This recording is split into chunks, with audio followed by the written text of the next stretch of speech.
Good morning student, स्वागत है आपका ऑनलाइन क्लासेस में। मैं विक्रम सिंह। आज अपन जो टॉपिक डिस्कस कर रहे हैं वो चल रहा है हमारा पहले से ही चतुर्भुजों को समझना। इसमें हम जो एक टॉपिक डिस्कस करने जा रहे हैं वो हमारा रहेगा अब चतुर्भुजों के प्रकार। चतुर्भुजों के प्रकार। देखो, इसमें हमने बहुत सारे चतुर्भुज पढ़ लिए थे पहले। अब सभी को हम 1 बाय 1 पढ़ना स्टार्ट कर देते हैं। तो देखो, पहला हमारा जो चतुर्भुज होता है उसे कहते हैं समलंब चतुर्भुज। सबसे पहला जो प्रकार हमारा हमने पढ़ते हैं वो है समलंब चतुर्भुज। देखो, ये चतुर्भुज क्या होता है, इसमें एक सम्मुख जोड़ा, एक सम्मुख जोड़ा समांतर होता है। इसका एक सम्मुख जोड़ा समांतर होता है। ठीक है। इसकी जो आकृति होती है वो कुछ इस प्रकार से होती है। जैसे मैं आपको बना देता हूँ। पहले आकृति एक तो तरीका ये होता है जिसमें ये नाम दिया A, B, C और D, जहाँ पर AB समांतर होती है DC भुजा के। या फिर इसकी आकृति इस तरह से भी बनी हुई हो सकती है, A, B, C और D। इसमें भी AB समांतर किसके है, DC के। अब इसी आकृति को किसी भी एंगल में घुमा करके हम इसकी बहुत सारी आकृतियाँ प्राप्त कर सकते हैं। ये सभी चाहे हमारे लिए समलंब चतुर्भुज होंगे। समलंब चतुर्भुज का एक जोड़ा समांतर होता है, इसलिए हम कह सकते हैं समांतर रेखाओं के साथ में जो कोण होते हैं उनका योगफल कितना होता है, 180 डिग्री। जैसे हम कहें W, X, Y और Z। इस कंडीशन में W + Z बराबर 180 डिग्री होगा और साथ में X + Y बराबर भी 180 डिग्री होगा। मैं जो बता रहा हूँ उसको समझना। इस समांतर रेखाओं के साथ में जो आसन्न कोण होते हैं उनका योगफल कितना होता है, 180 डिग्री होता है। ये हमने पहला पढ़ा है समलंब चतुर्भुज। ठीक है।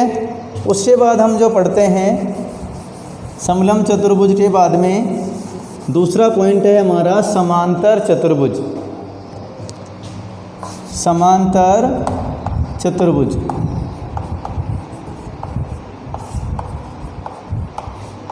तो इसके बारे में हम जानते हैं। इसके कुछ स्पेशल विशेष गुण होते हैं। सभी गुणों के बारे में हम जानते हैं। सबसे पहला गुण, इसके दोनों सम्मुख जोड़े, दोनों सम्मुख जोड़े समांतर होते हैं। दोनों सम्मुख जोड़े समांतर होते हैं। उसके बाद दूसरी कंडीशन, इसकी दोनों या कहें आमने सामने की भुजाएं, आमने सामने की भुजाएं समान होती है।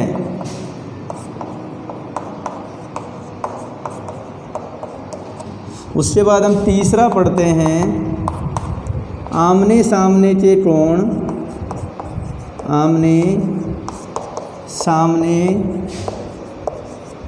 के कोण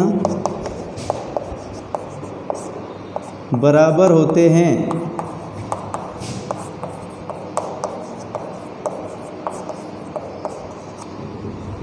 तीसरा, विकर्ण असमान होते हैं। विकर्ण असमान होते हैं तथा इसके जो विकर्ण होते हैं समांतर चतुर्भुज के, वो विकर्ण समान होते हैं तथा एक दूसरे को समद्विभाजित करते हैं। समद्विभाजित करते हैं। और ही साथ साथ में हम अगला जो पॉइंट होता है इसका, ये चौथा था, ये पांचवा, आसन्न कोणों का योग, आसन्न कोणों का योग 180 डिग्री होता है।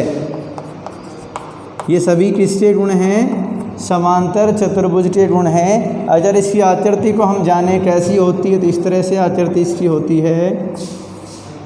नाम दे देते हैं ए, बी, सी और डी। तो इसमें ए बी जो रेखा होती है वो समांतर होती है डी सी के, और तथा ए डी जो रेखा होती है वो समांतर होती है बी सी रेखा के।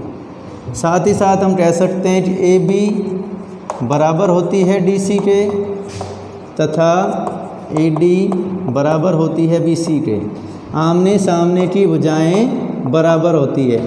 साथ ही साथ कोण ए बराबर होगा कोण सी के तथा कोण बी बराबर होगा कोण डी के, क्योंकि हमने बताया कि आमने सामने के कोण बराबर होते हैं। और हम देख रहे हैं कि कोण ए प्लस कोण डी, कोण ए प्लस कोण डी 180 होगा।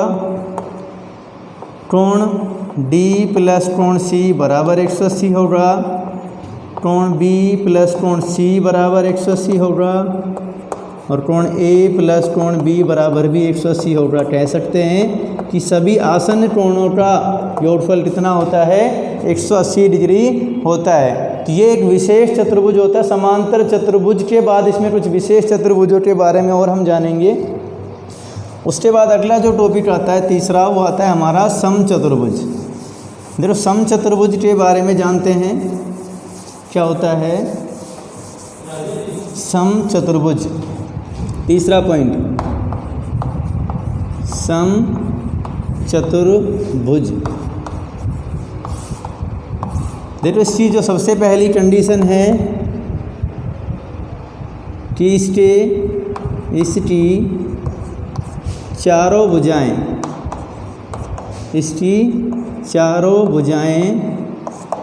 समान होती है। इसकी चारों भुजाएं समान होती है। दूसरा, इसके विकर्ण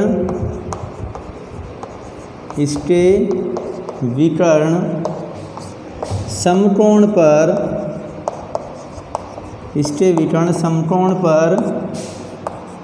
समद्विभाजित करते हैं। इसके विकर्ण समकोण पर समद्विभाजित करते हैं। तीसरी कंडीशन, यह समांतर चतुर्भुज के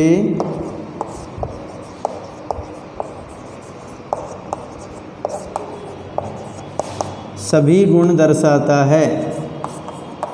यह समांतर चतुर्भुज के सभी गुण दर्शाता है।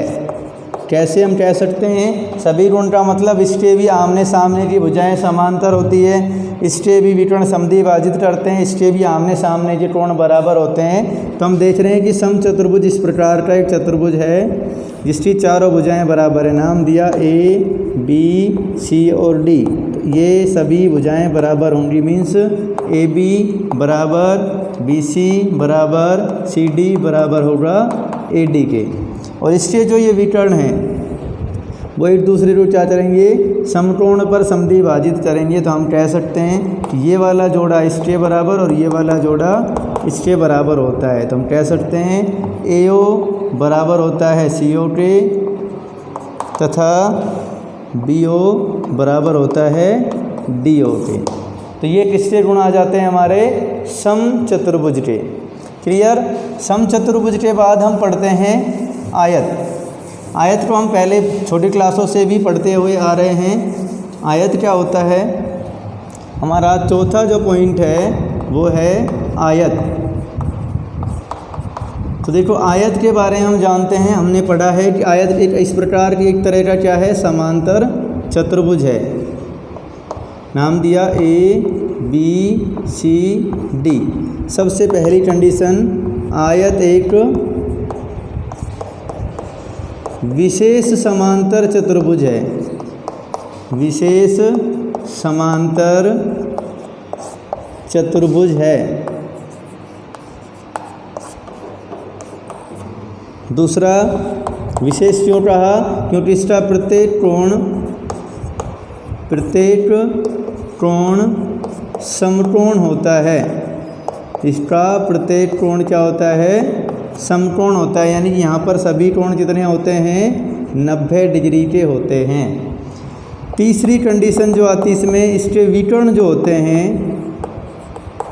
विकर्ण बराबर होते हैं तथा समद्विभाजित तो करेंगे, क्योंकि ये क्या एक प्रकार का समांतर चतुर्भुज है, इसलिए समद्विभाजित भी करते हैं। ठीक है, इसमें हम कहेंगे तो AC किसके बराबर होगा? BD के। प्रत्येक कोण कितना होगा? समकोण होगा। बाकी सारे गुण जो समांतर चतुर्भुज में होते हैं वो सभी गुणों का ये पालन करेगा। क्लियर? तो आयत में हमने पढ़ा कि समांतर चतुर्भुज के सभी गुण होते हैं, प्रत्येक कोण समकोण होता है और इसके विकर्ण बराबर होते हैं। उसके बाद हम पढ़ते हैं वर्ग। इसके बाद हमारा जो 5वां टॉपिक है वो है वर्ग। देखो, वर्ग के बारे में भी हम जानते हैं। पहला कंडीशन, ये समचतुर्भुज के, ये समचतुर्भुज के सभी गुण रखता है। इसमें सभी गुण किसके होते हैं? समचतुर्भुज के होते हैं, क्योंकि इसके चारों भुजाएं बराबर हैं। विकर्ण इसको क्या करते हैं? विकर्ण इसके जो होते हैं वो समकोण पर समद्विभाजित करते हैं। दूसरा, इसका प्रत्येक कोण भी क्या होता है? 90 डिग्री होता है। तो ये कह सकते हैं कि आयत के भी सभी गुण रखता है, प्रत्येक कोण समकोण होता है और इसके विकर्ण भी बराबर होते हैं। तीसरा कंडीशन, इसके भी विकर्ण बराबर होते हैं और समकोण पर समद्विभाजित भी करते हैं, क्योंकि एक तरह का क्या है, ये समचतुर्भुज है। क्लियर? तो हमने आकृतियाँ पढ़ी है। पहली आकृति समलंब चतुर्भुज, दूसरी आकृति समांतर चतुर्भुज, तीसरी आकृति, देखो इधर से नाम दिया, वर्ग बनाना है, सॉरी। तो हमने इस प्रकार से ये वर्ग बनाया, A, B, C और D, जिसकी चारों भुजाएं कैसी आपस में बराबर और प्रत्येक कोण कैसा है? 90 डिग्री है। क्लियर? अब हमारी लास्ट जो आकृति बच जाती है, छठी आकृति, वो है पतंग। देखो, पतंग क्या होती है उसके बारे में जानते हैं। पतंग, ये आकृति कुछ इस प्रकार से होती है। इसमें हम समझते हैं ये वाली जो आसन भुजा है वो इसके बराबर, ये वाली इसके बराबर। नाम दिया A, B, C और D। तो पतंग का एक विशेष गुण है कि इसकी आसन भुजाओं का जोड़ा, आसन भुजाओं का जोड़ा समान होता है। आसन भुजाओं के जोड़े समान होते हैं, दोनों जोड़े समान होते हैं। जैसा कि मैंने चित्र में दर्शाया है कि AB जो भुजा होगी वो बराबर होगी AD के, तथा BC जो भुजा होगी वो बराबर होगी DC के। ये किसका गुण है? एक पतंग का गुण है। और इसमें कोण B जो होगा, ये वाला कोण, वो किसके बराबर होगा? कोण D के बराबर होगा।